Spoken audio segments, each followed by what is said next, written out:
Hello, everybody. Welcome in to day 2 of Piano Practice Lab, where we are going to dive deeper into the creation of your practice routine that sets you up for consistency and accuracy. I'm so excited to be here with you today.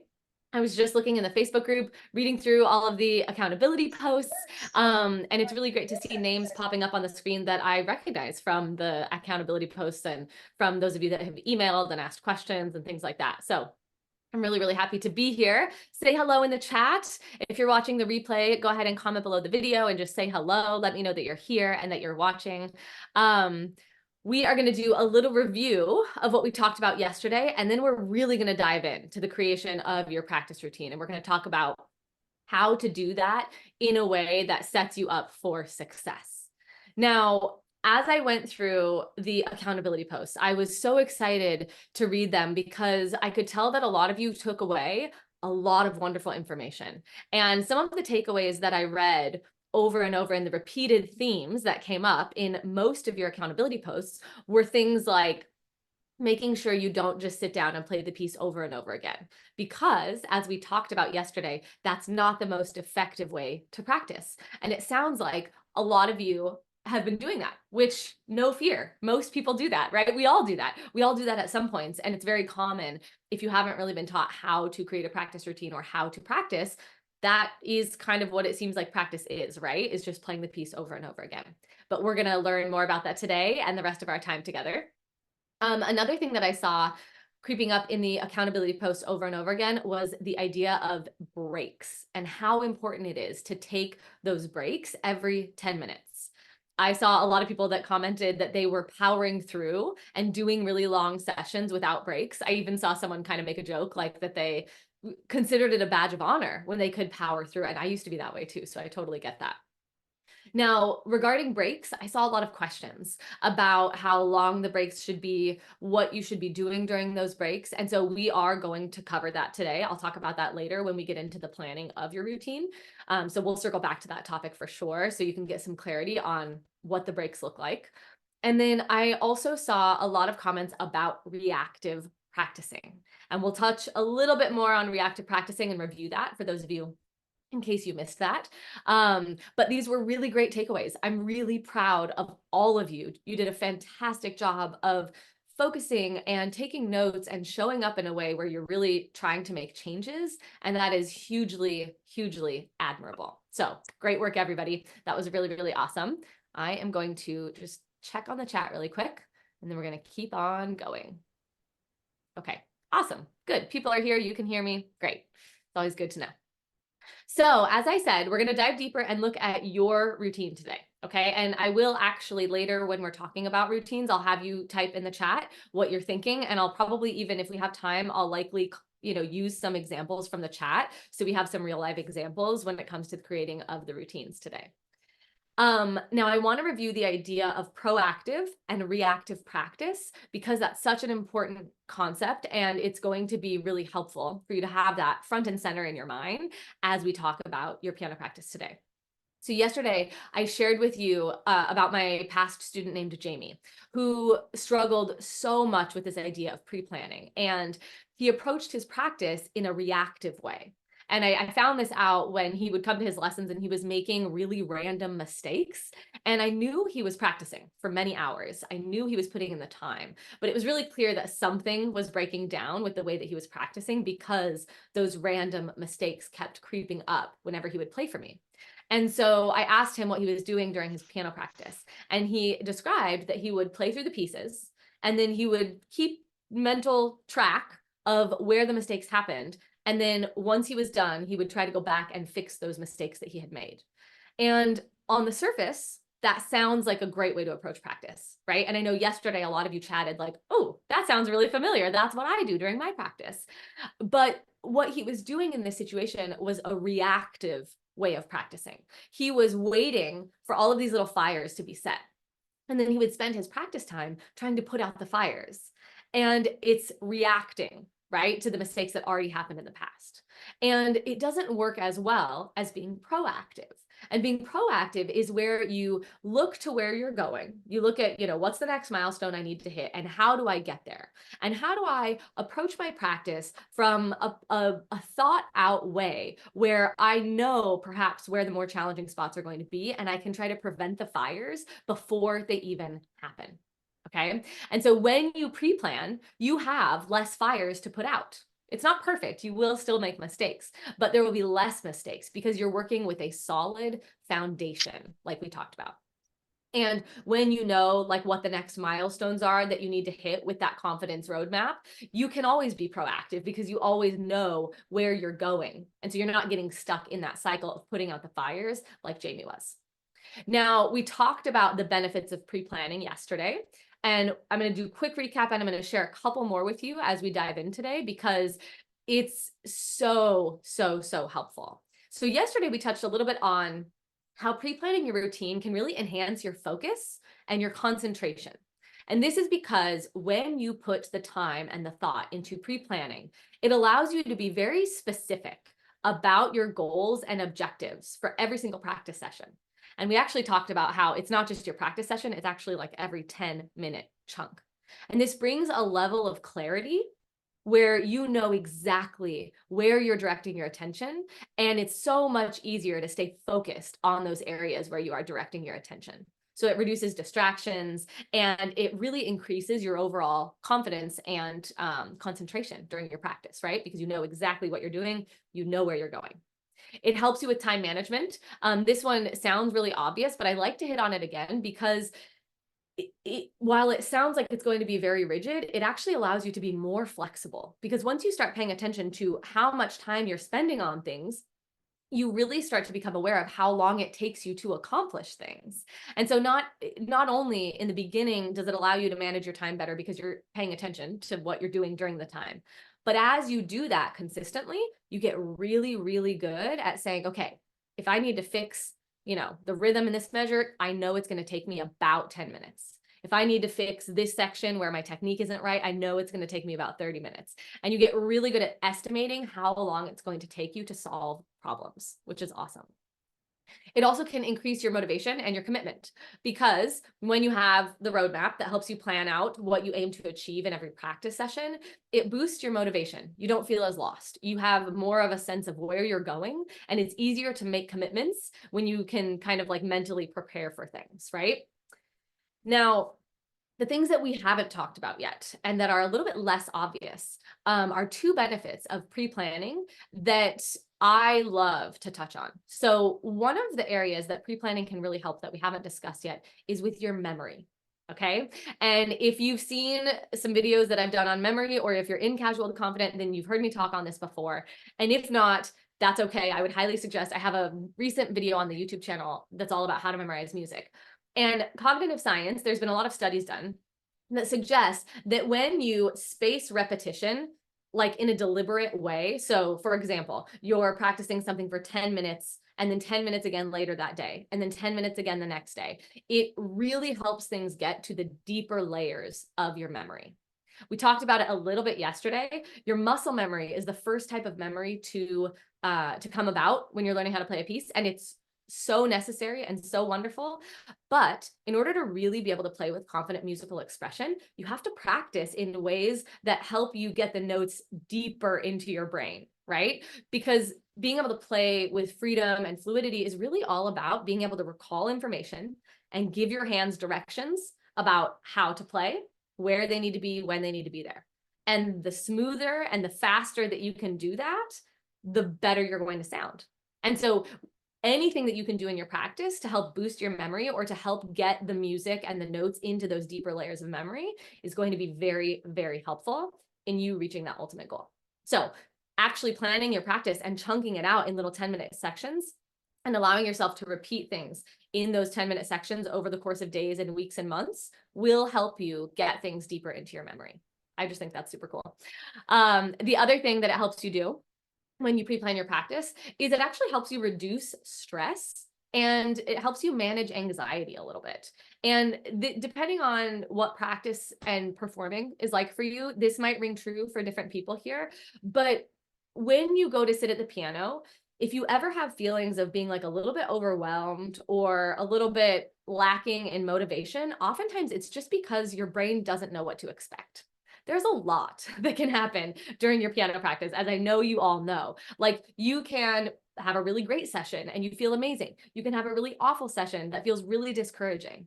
But when you have an organized plan, or when you sit there and you pre-plan your practice so you know what you're getting into as you sit down at the piano, it just reduces that stress and that anxiety, and it allows you to have a little bit more open space in your brain. And that compounds over time, right? Like, the more that you can sit down at the piano and feel really positively and not have stress and anxiety, the more that translates to not having stress and anxiety when you play through pieces, when you try to perform pieces, when you try to turn on your phone to do a recording of you playing the piano. Okay. And so I love those two things that come from pre-planning, because they're not obvious, right? It wouldn't make sense that pre-planning would help with memory or with stress reduction. But once you hear that, it totally makes sense, and it can really contribute to that. Okay, I'm gonna look at the chat really quick. Okay. So Eduardo, you're saying, is it possible after 20 days without playing piano, it sounds different to your ears? Absolutely. Yeah, totally. Your RL memory is what your ear memory is called, and it's affected really quickly. I would say your RL memory is probably the quickest to go away. When you practice ear training, like for example, in a college class, you would be memorizing what the sound of different intervals was or what different chords were. And when you're practicing that regularly, you can get really good at recalling that information very quickly. But if you take a little break, even if it's just a few days or a few weeks, that it doesn't go away, but it can absolutely take you a minute to review the information and to get your ear kind of warmed up and attuned to the sounds again when you dive back in. So absolutely. All right, let's dive back in. So I know that you are most likely not coming to Piano Practice Lab with a set of all new pieces and a brand new practice slate, right? Like, all of you have been practicing. You have ideas of what you're already doing in your routines, and you have ideas of where you want to go. And so, like I mentioned yesterday, the cool thing about what we're going to do is it's going to work for you where you are now. We're going to talk about one specific confidence milestone today. And I'm going to have you pick a piece that fits in with that milestone. Okay. And so we'll start there and we'll work with one piece, and then you can take that information and go a little bit farther with your other pieces as well, so that we can really design a routine that you have success with during our time together. Now, as we go through this exercise together, the answer and the key is simplicity. And I know I touched on this yesterday, but breaking things down, going slow, and focusing in. Okay. Yesterday, I asked you in the chat what it would mean for you to reach your biggest piano goal or dream. And I saw a lot of answers that came through having to do with freedom or success. I saw several people that said they would be really proud of themselves, and several people mentioned confidence as well. And I wish that I had a magic wand where I could like wave it here today with you in Zoom or on the replay and grant your wish, because that would be amazing. And I would love to do all of that for you. And I can't grant your wish. I can't make that come true right now. But what I can promise you with certainty is that when you simplify and you start to have repeated success during your practice time, the size of the success doesn't matter to your brain. Okay? Stick with me here for a second. So the consistency of the success is what matters. In other words, those repeated successes over time, that is what builds confidence. That is what gets things into your deeper memory. That is what allows you to get to that point where you can play things through freely and with confidence and in a way where you feel really proud of yourself. It's really common for people to watch a professional play the piano and think that they were just naturally born with talent, right? Or that they have some sort of like special or magical ability. But every time you see someone play something and you feel connected with it and you think, oh my gosh, they are really incredible, it's the result of them practicing in a way that creates small, consistent successes over time. Okay. And another way to think of this is from the viewpoint of the person who is actually playing the piano. So let's take, for example, Martha Argerich. Okay. And if you don't know who Martha Argerich, that's okay. She's a world-renowned classical pianist. She's one of my favorites. And let's say that you are watching a performance of Martha Argerich. And one of my favorite things that she performs is the Prokofiev First Piano Concerto. So it's her on a piano and then the orchestra with her as well. And she's playing from memory, and she plays so musically and so beautifully. And so I want you to imagine that you're watching this amazing pianist play, and you're hearing the notes just kind of wash over you, and you think to yourself like, wow, she is incredible. Look at what she can do.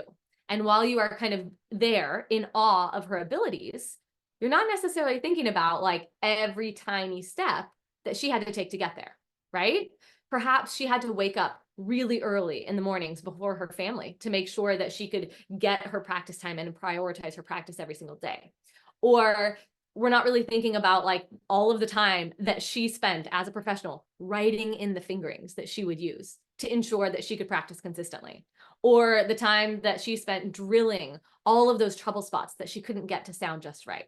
Right? Because when we see the end product, we're really seeing things from a very zoomed out perspective. And I don't want you to make the mistake of keeping this zoomed out perspective and only looking at your biggest aspiration or goal. Because if you think to yourself, my goal is to have confidence, or my goal is to play this entire challenging Haydn sonata, or my goal is to be able to perform, those goals are a little bit ambiguous, and they're also so big that it's hard to remember that you can take little tiny steps in the direction of those bigger goals.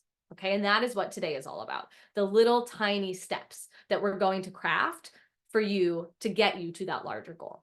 Okay. When you stay zoomed out and you just think about the larger goal, that's when a lot of like those common misconceptions about practice take hold, like the playing the piece over and over, or the mistakes happen. Now, one other story I'm going to share with you as we kind of dive into planning your routine is one of the members of Casual the Confident Piano Player named Angela, who I actually mentioned to you yesterday, was talking about this live in a Casual to Confident class a couple months ago. We were having a Casual to Confident philosophy class, which is where we have like a group discussion. And we were discussing mindset, because that's an issue that just, even if you're aware of it, sometimes it just creeps in and you start to have issues with it again. And we were talking about a lot of the common ways that we get in our own ways, right? Whether it's during practicing, during performing, just somewhere having to do with piano, we tend to get in our own ways sometimes. And the topic of planning your practice routine came up. And Angela chimed in and she shared that her practice routine was so different now than what it used to be, because she used to think like, okay, you know, by next week in my piano lesson, I need to learn this piece. And so she would kind of approach her practice from that end goal of trying to play through the whole piece and trying to just get the piece to sound good. But once she started zooming in and focusing on the smaller steps and breaking it down into those tiny 10-minute chunks, it completely shifted for her, and everything became way more motivating because she got to see all of these little check marks. She got to see like, oh, check, I did that 10-minute chunk. Check, I did that 10-minute chunk. And she was sharing that she now, after doing this for several months, she almost always accomplishes what she sets out to do in her practice, because through the process of planning her practice over time, she got so much better at estimating how long it would take her to overcome certain obstacles and how much she could truly do in a 10-minute chunk of time. Now, we're going to plan today with the intention of creating several small successes in a very zoomed in way. And as we're doing this, I want you to imagine Angela sitting at her piano, like checking off those little check boxes when she's practicing and feeling so motivated and proud of herself. And I want you to plan with that picture in your mind of yourself, right? So with you sitting at your piano, like checking off the boxes, I want you to have a big list of check marks on your routine, just like Angela did. And in order to do that, we have to stay zoomed in and we have to go small. Okay. So one of the questions that I always get about planning a practice routine is when to do it. And this is a really, really great question, because like we touched on yesterday, you don't want to plan your practice right as you're sitting down at the piano. That's way, way, way, way, way too much for your brain to focus on all at the same time.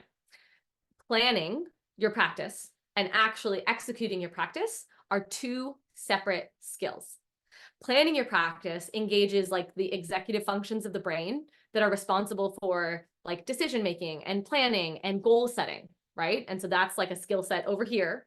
And then practicing engages different processes, more cognitive processes related to motor skills and muscle memory, and like someone mentioned, auditory processing and real-time problem solving, and really, the connection between your brain giving your hands directions. So they're very separate skill sets. And so separating them to different times of the day will help ensure that you keep a high level of focus for planning, and then separately, a high level of focus for your practice.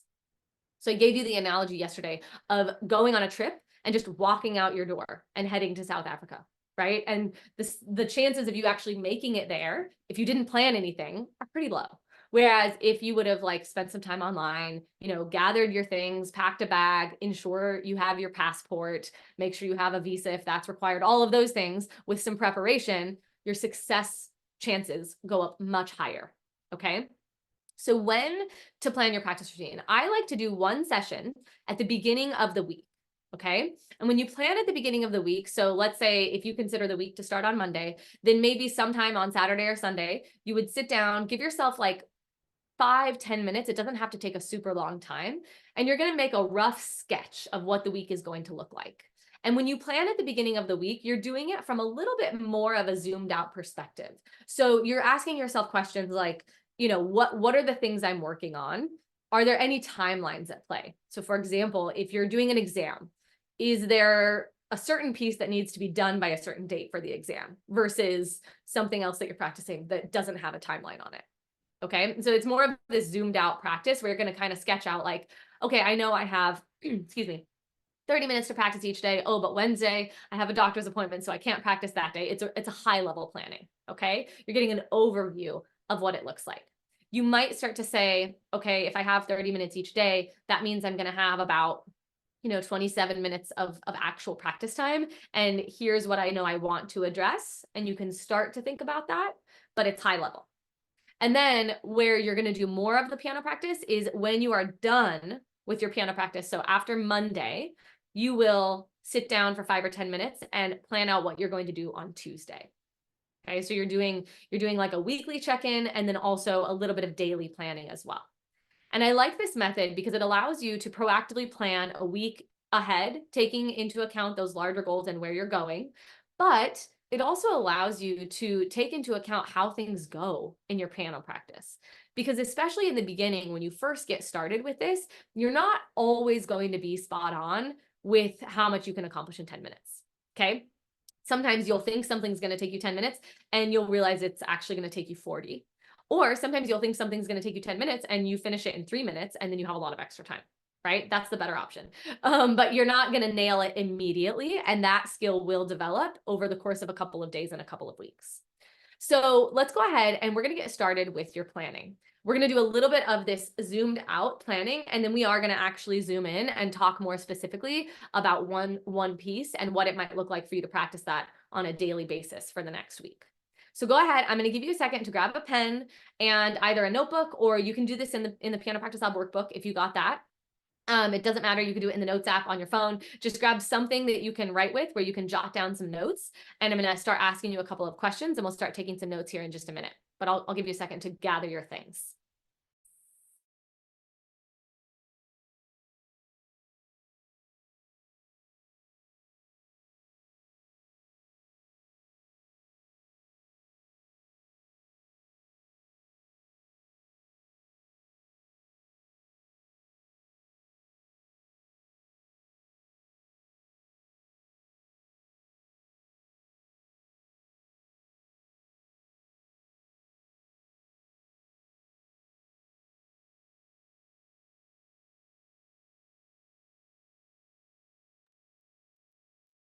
Okay.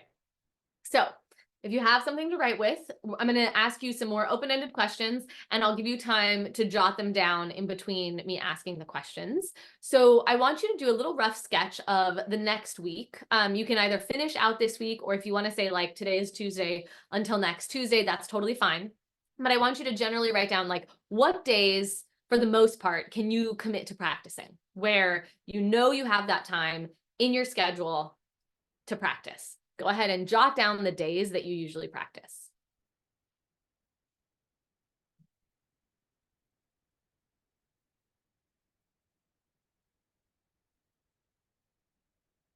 And I also want you, as you're jotting down the days, to track how much time you currently have to practice on each day. And remember, it's okay to underestimate here. We're going to start with like the least amount of practice time, and then you can always increase as you go on, but underestimate so that you can over deliver.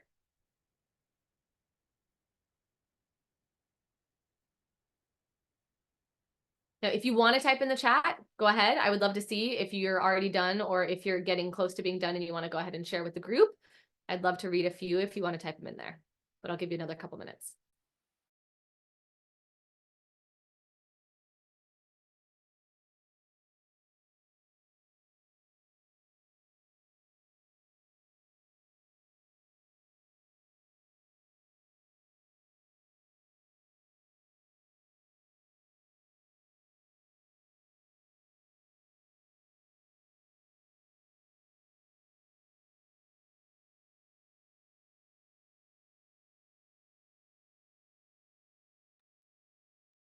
Okay.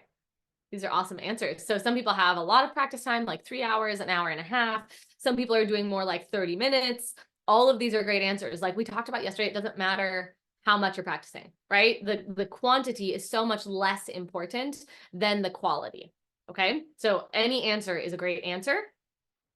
As long as you are mapping out how much it's going to be each day. Awesome. Okay, so now somewhere on your page, I also want you to sketch out what you're working on. And this can be a comprehensive list. So I want you to write down the titles of all of the pieces that you're working on. If your pieces have separate movements and you're doing more than one movement, make sure to write that out. If you're doing anything like scales or theory or sight reading or listening, anything that you do during your music time, go ahead and make a whole list of it, all of the stuff.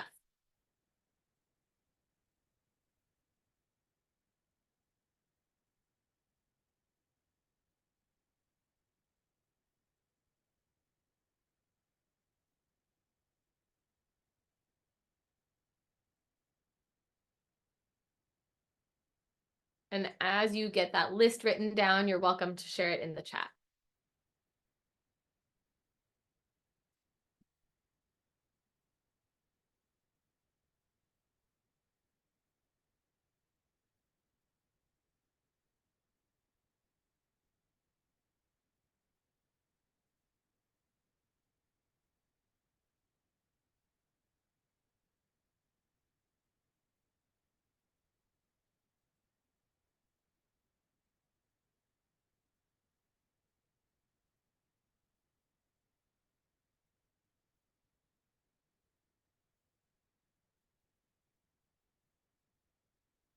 These are great.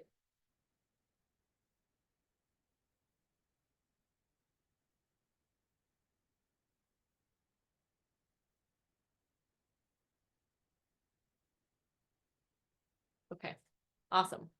So hopefully you are getting your list written down. I see things coming through in the chat. This is really great. I think someone wrote chores instead of chords, which I like. I think chords are chores. No, I'm just kidding. Okay, let's go ahead and keep going. So from the list of all of the things that you're working on, now we're going to actually start mapping things out. And it's going to require a little bit of math, and it's going to require a little bit of you knowing your own goals and where you want to go. Okay. So we're going to think about how much time you want to allot to each thing. We're not starting to plan our 10-minute chunks quite yet. We are going to get there. But I want you to think about how much time. So for example, someone is working, I'll take Brian, who just typed in, working on the Alfred book. So maybe like a method book piece, and then also scales and improvising with arpeggios. So that's 3 things. And Brian, would you mind typing in the chat how much time you have to practice each day? And if I don't see that come through, I'm going to make it up for a minute. So let's say that Brian has an hour to practice. A good rule of thumb that you, 3 hours. Oh, that's quite a lot. Okay, so 3 hours, a good rule of thumb is that you could break it up with about 75%-ish of your time going more towards like the actual pieces of music that you're practicing, and 25% of your time going towards other stuff. Now, This isn't like a hard and fast rule. This is a great starting point. So if you're Brian and you have 3 hours to practice, then that would be quite a lot of time. You'd have like 2+ hours of practicing your method book, and then quite a bit of time spent on the other things. And so you might decide to break that up a little bit differently. If you're one of the people that mentioned you have 30 minutes, it would be a little more realistic to say like, okay, I have, 45 minutes to practice on one piece and then 15 minutes to address like scales and arpeggios and chords. Okay, so that's a good starting point, but think about where you're going. Like I mentioned, if you really love one piece and you want to get that one piece done faster, then you would devote more time to that one piece. One thing I'll mention is I never recommend practicing like scales, arpeggios, chords, hand and exercises. Like I don't ever recommend practicing any of that for longer than like 10 minutes at a time. Now, you could address it a couple times in your practice session if you have 3 hours, but don't do that kind of stuff for very long because it leads to a lot of tension in the body. So just roughly sketch out about how much time each day you want to devote to each thing. And we're focusing on larger chunks here. Now, remember, there are no wrong answers. You can always adjust later. You can try this one day and say, nope, that was awful, and you can change it. You could try it 5 days and say, I'm still not quite there. I still need to make some adjustments. So there are no wrong answers. I mainly want you to pick somewhere, use my little formula of 75%, 25% if you need a starting point, and just write it down. Okay? I'm going to give you a couple of minutes to do that.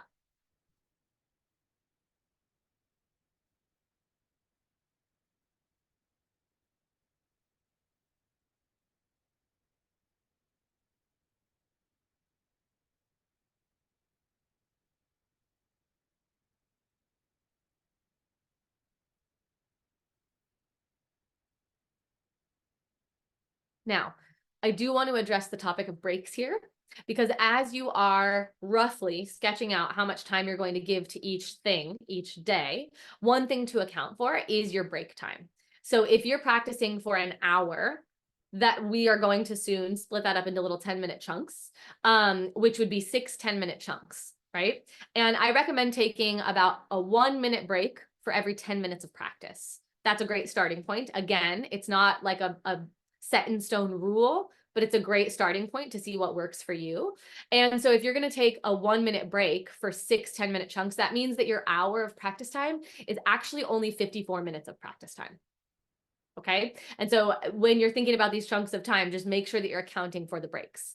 Now, to answer some of the questions that popped up in the accountability posts, I recommend about 1 minute for every 10 minutes. Okay. And so if you're practicing 30 minutes, I would say a 1-minute break every 10 minutes is great. If you're practicing for 3 hours, I would say in addition to your 1-minute break every 10 minutes, every hour you need to take like a 5 to 10-minute break. Okay. And at that point, your hour of practice really becomes more like 47 to 50 minutes, which is fine. You're actually going to be significantly more productive during those 47 to 50 minutes with breaks than you would be with an hour of no breaks. Okay. So I'll say that one more time, about a 1-minute break for every 10-minute chunk. And if you're practicing more than an hour at a time, then I would also recommend at the end of an hour or at the end of about 5-10-minute chunks that you have like a 5 to 10-minute break. Okay. Now, some people were asking what to do for those breaks. If you are taking a short break, like a 1-minute break, I would recommend that you can even just like turn around on your piano bench and refocus your eyes. So look at something that's far away because you've been staring at something that's really close if you've been looking at music or your hands. So adjust your vision and look at something that's far away. I really like to stand up and just walk around, even if it's like literally in a circle right next to my piano. But I like to just reset my body and take a couple of deep breaths. And that's what I often recommend, because if we can reset the eyes, that's good for your eyes, good for your eye health, to not just be staring at something so close to you for so long. And then standing up or at least moving around on your bench also helps you break your piano posture, which then makes you, when you sit down again, find your piano posture again. And making sure that you like notice if there's tension in your body and you have a chance to reset what you were doing after you've had a couple of deep breaths is really, really smart, especially if you've been intensely focusing for those 10-minute chunks, right? Because you might have been unaware that during those 10-minute chunks, you were drilling something and you were so focused that like a little bit of tension creeped into your shoulders, or you weren't actually observing proper piano technique. So for the 1-minute break, it can be as simple as looking away, shifting on the bench, and taking a couple of deep breaths. Now, if we're talking about like a 5 to 10-minute breaks that would happen every hour, I actually recommend like go get a drink of water, go get a snack, go walk into a different room, like give your brain a chance to do something different. Sometimes I'll meditate during that time, whatever you feel like would be different enough that you're giving your brain a break from focusing, but not so distracting that you're like pulling yourself out of practice mode. So I wouldn't say like go watch TV for 10 minutes or something like that, but just do something that's not practicing that gives your brain a break. Okay. I'm going to answer a couple questions and then we'll keep going. The key with the break here is to be intentional, right? To be intentional and allow yourself to have a reset where when you come back to practice, you have that high level of focus again. So it's not so important what you're doing. What's important is that you're intentional about a little break. Okay, how many different things do you think you can work on in a day? Does your brain remember many different sessions? Absolutely, Brian. And your brain, so what I was touching on earlier is that actually focusing at a really high level for shorter amounts of times helps your brain remember it better. It helps you commit things to deeper layers of your memory. And so I would say if you're practicing in a scattered way, where you're practicing for something for 10 minutes and you're not being mindful about what you're doing, and then you switch for another 10 minutes and you're just not being mindful about it, that would not result in better memory. But as long as you're pre-planning it, you're being intentional, you're kind of taking stock of like what went well, what didn't go well, absolutely, it will help you. It'll actually help your memory a lot.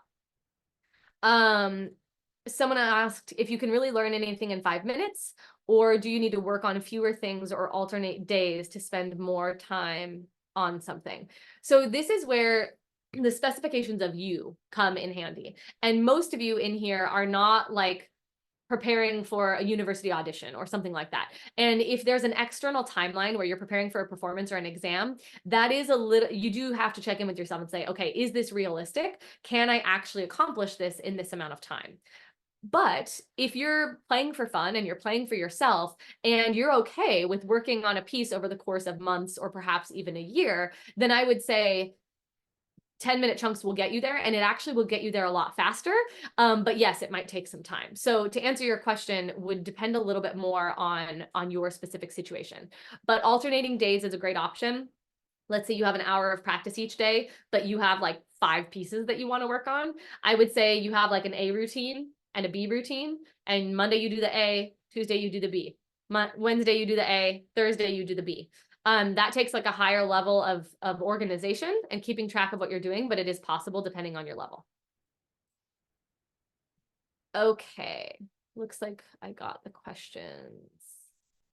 Yes, someone else asked a question, Geldmacher, about practicing performance songs Monday, Wednesday, and Friday, and then sight reading Tuesday, Thursday, Saturday. Exactly. And that's what I would recommend. Like if you feel like you have a lot that you want to work on, but you don't have a lot of time, that's a great way to do it. Split it up by day. Another way that you can do that is say like every day I practice my pieces, but then I alternate like one day with my pieces, I practice scales. The next day with my pieces, I practice sight reading. The next day with my pieces, I do my music theory. Something like that, where you're alternating like those foundational skills.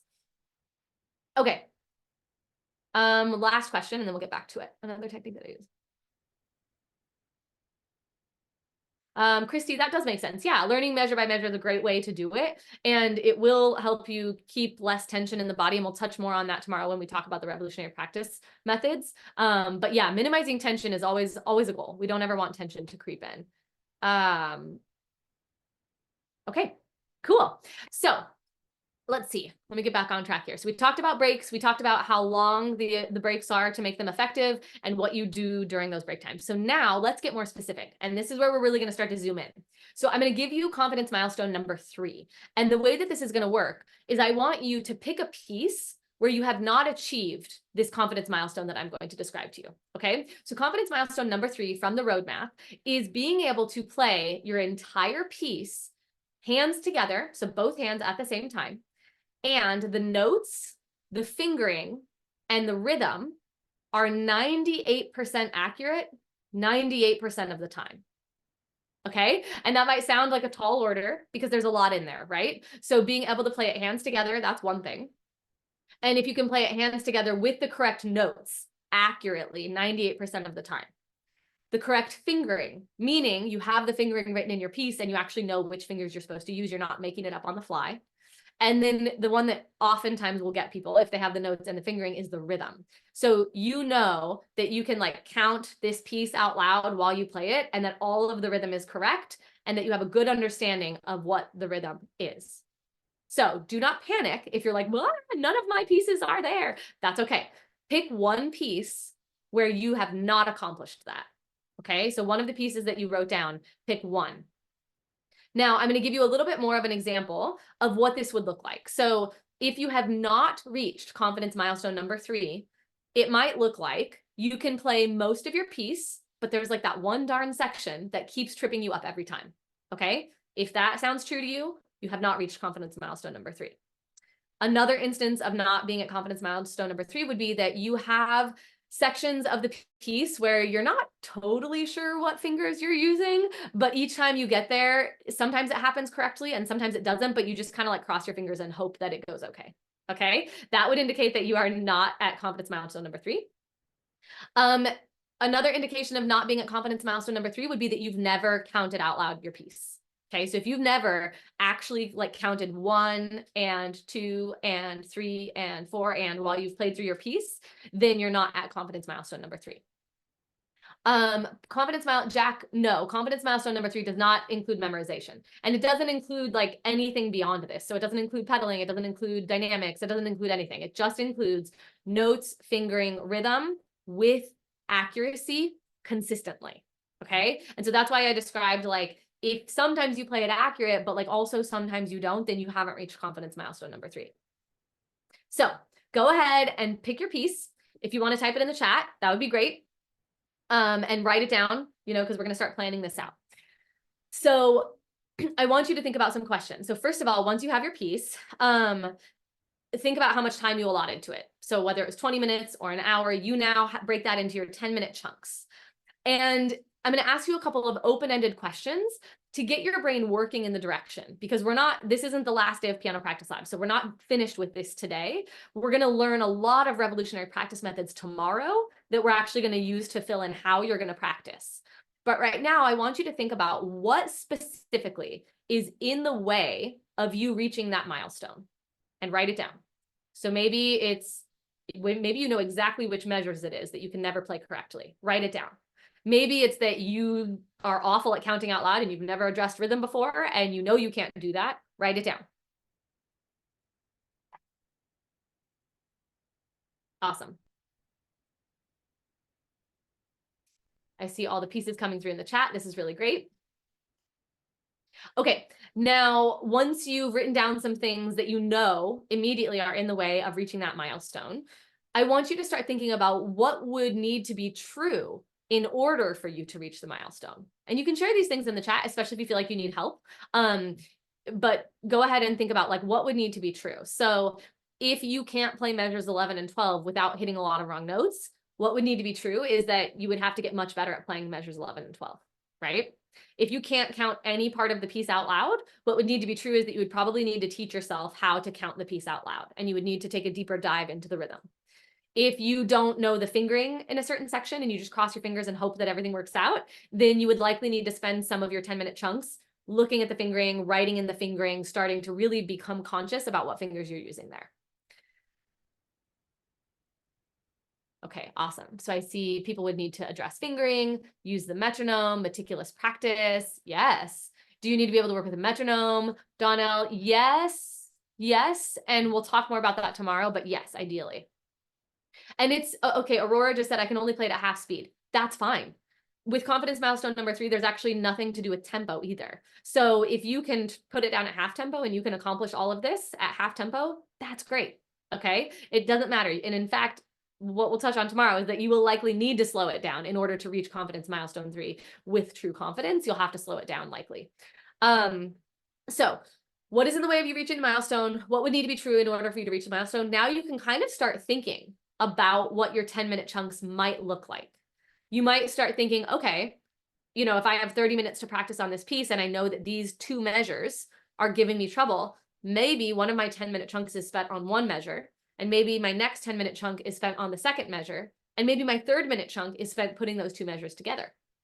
Right? And we're kind of brainstorming here because tomorrow we're going to talk about some of the revolutionary practice methods that you can use. So you're not necessarily committing to what you're writing down, but I want you to just kind of remain open and write down a couple of ideas of things that you could do. And I want you to think about what is realistic here. Okay, so in a 10-minute chunk, we're not talking a whole page.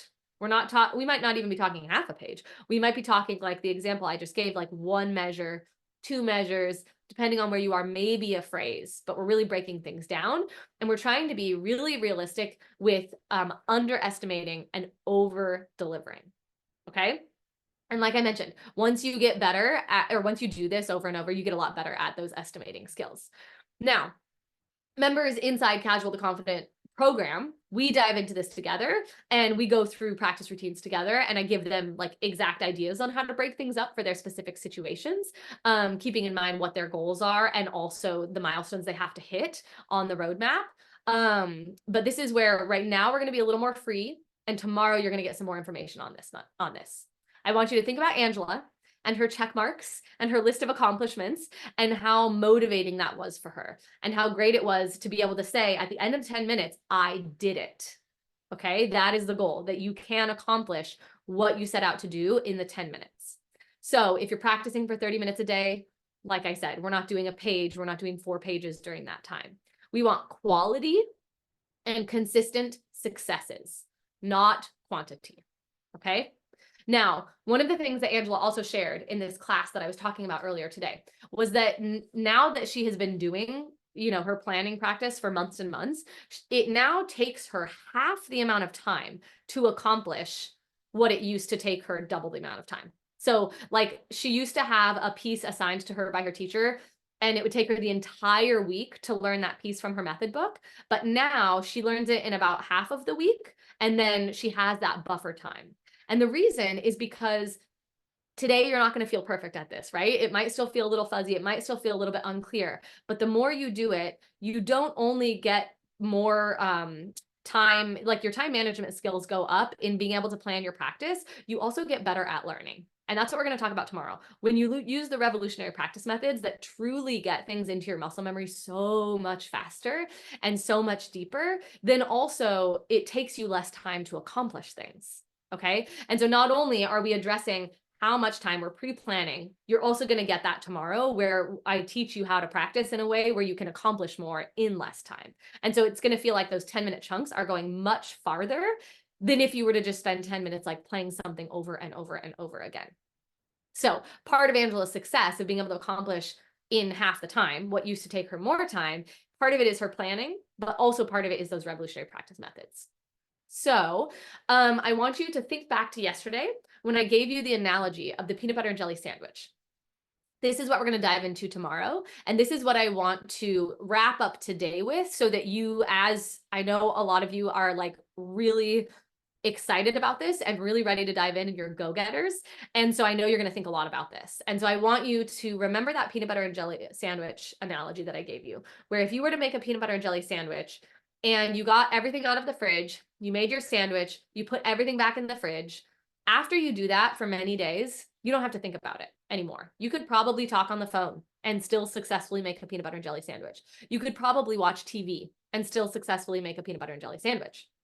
But if you made your peanut butter and jelly sandwich, and then when you were done, you put the peanut butter under the sink, and you put the jelly in the backyard, and you put the bread in the bathtub, the next day, when you went to make the peanut butter and jelly sandwich, it would be a lot harder.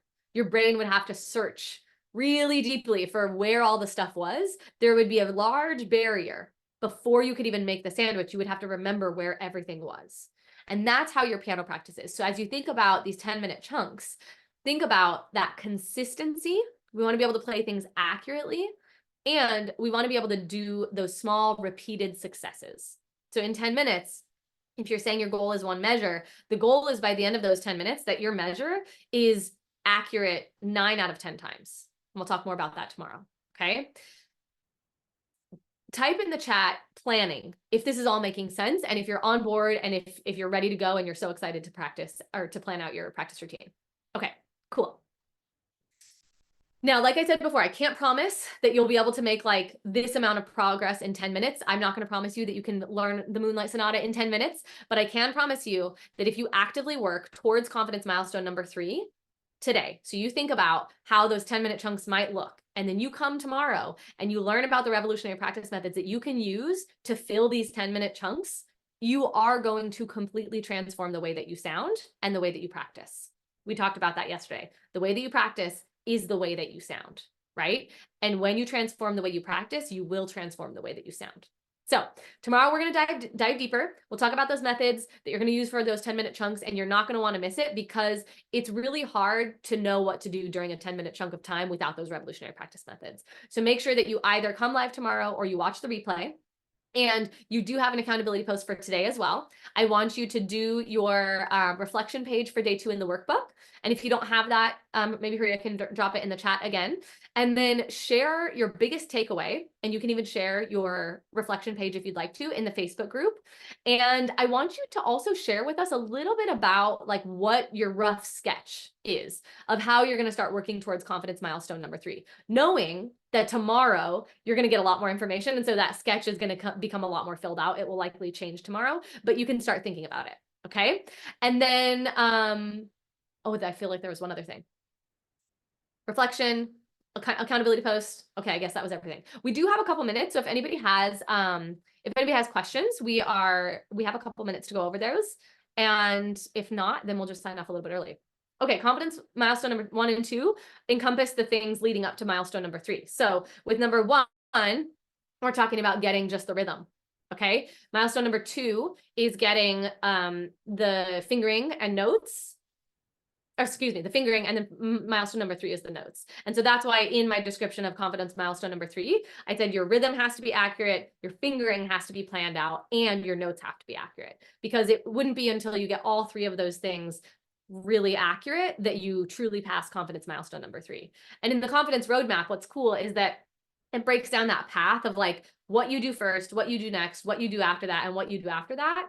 And then the revolutionary practice methods help you reach that really, really high level of accuracy. And the idea is, and the reason that it works so well is because with each milestone, if you truly do allow yourself to spend time working, let's say on rhythm, which is confidence milestone number 1, and you utilize the revolutionary practice methods to do that, then by the time you're finished with milestone number 1, you are confident with the rhythm of the piece and you're ready to go on to confidence milestone number 2.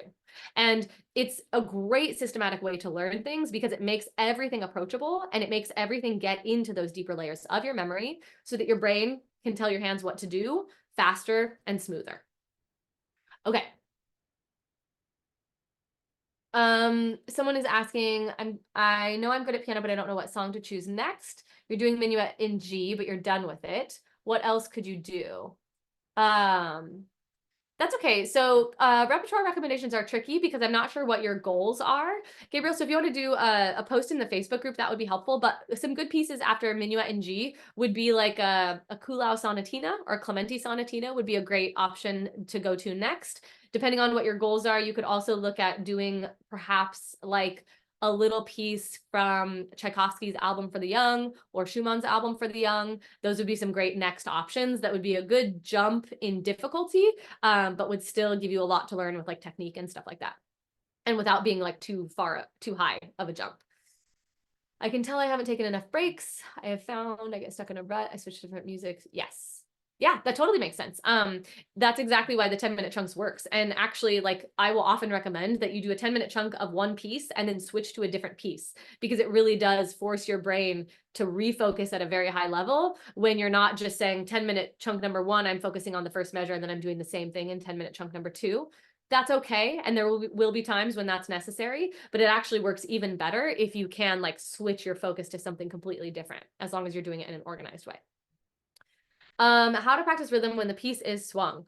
Oh, that's a great question. Christopher, that is a question that I don't have enough time to answer today, but basically I always recommend with rhythm that you say it out loud. So if your piece is swung, let's say it's like bum, ba, bum, ba-bum, ba-bum. So like long, short, long would be the general feel of a swung piece. And so you could count it as like 1 and 2 and 3, or you could even count it as long, short, long until you get it like internalized. And then you'll be able to remember it. Okay. Great questions, everybody, and a really, really awesome job. So I can't wait to see your accountability posts in the Facebook group or however you are sending them through. And I look forward to reading them. I look forward to seeing you all tomorrow, where we're going to dive deep into those revolutionary practice methods.